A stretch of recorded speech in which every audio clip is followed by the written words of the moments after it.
प्रत्येक व्यक्तीला जो प्रश्न पडलेला आहे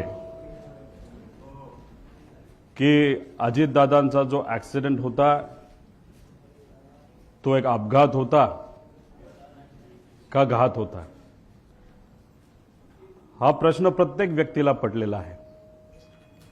काल मुंबईकडे येत असताना पिंपरी चिंचवडमध्ये जेव्हा माझी गाडी स्लो झाली, सिग्नल लागलं होतं,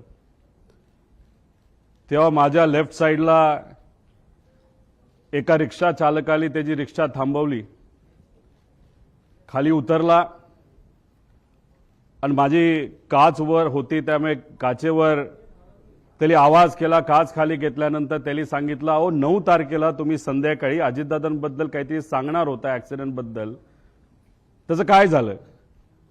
मी त्यांना सांगितलं काल नाही, म्हणजे 9 तारखेला नाही तर 10 तारखेला मी या बाबतीत मला काय वाटतं हे तिथं सांगणार आहे।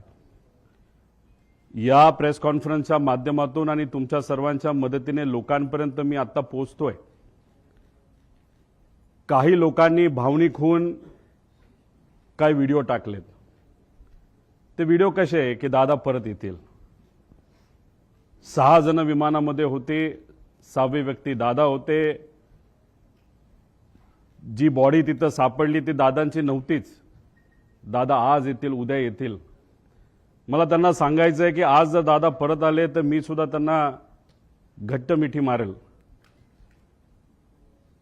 पण ॲक्सिडेंट झाल्यानंतर 6 दिवस दररोज जेव्हा मी उठत होतो तेव्हा मला असं वाटत होतं काहीतरी घाणेरडं स्वप्न मी तिथं बघितलेलं आहे की दादांचा ॲक्सिडेंट झाला आणि ते फक्त स्वप्नच होतं आणि खऱ्या अर्थाने ही गोष्ट घडली नाही असं कुठेतरी मला तिथं वाटत होतं।